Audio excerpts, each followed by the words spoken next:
So I have a segment where I share the stories of my late father, R.C. Christmas, in hopes that his life stories will touch someone and help someone through a difficult time.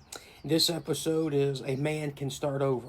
I'm Attorney Christmas, Knoxville, Tennessee, Clinton, Tennessee, criminal defense attorney. Here we go.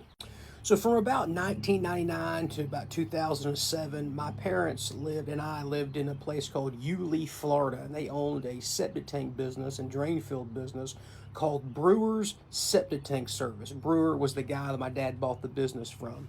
And my dad had a guy working for him by the name of Robert Blocker. And Robert Blocker, from what I hear, still lives in Yulee, Florida, and has a septic tank business of his own, although it's not very thought of. Well, around 2007, business was getting real tough for my dad, and business was down.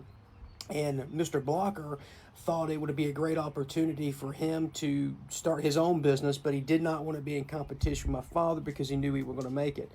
So, long story short, what happened is Mr. Blocker concocted the idea that he knew that if he didn't flip over certain valves when he was dumping the waste, that the whole thing would cave in. And that's what happened. And my dad quickly realized what happened, and he knew that Mr. Blocker had to have had help doing this, and he found out who helped him.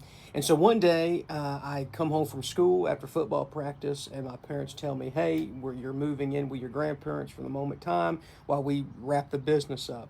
And what happened is my dad had an account open at Ace Hardware in Yulee, Florida. So him and Mr. Blocker drove together to Ace Hardware to settle this account. And the guy that worked at Ace Hardware was my dad's buddy, and he wanted to make sure he got paid. And my dad's his plan was after he settled the account, he was going to walk out in the parking lot, pull his 357 out, and unalive Mr. Blocker, and then maybe do it to himself or sit there and wait for the police to show up.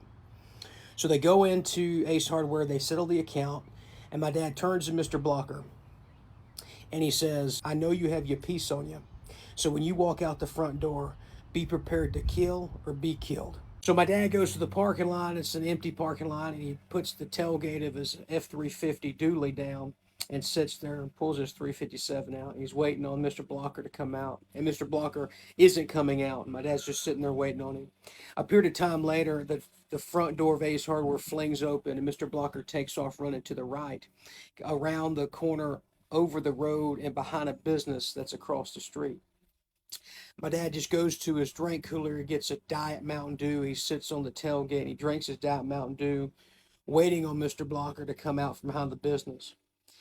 A period of time later, my dad says that he heard a voice that he attributed to his dad, and essentially asking him what the fuck was he doing. You don't want to throw your life away and end your life over this cocksucker. And in that moment, my dad learned a very valuable lesson about pride and starting over, and the ability to start over when things get hard. Sometimes in life, you have to start over. Don't throw your life away because you got to start over. See, unaliving that fella in the parking lot would have been the easy way out. Starting over and facing your difficulties and failures, that's hard, and that's what a man does. So if you out there in this story touched you some way, or you got any value about it, like and share and follow, because there's more of these stories coming. I'm Attorney Christmas, criminal defense attorney in East Tennessee. If you need me, call me.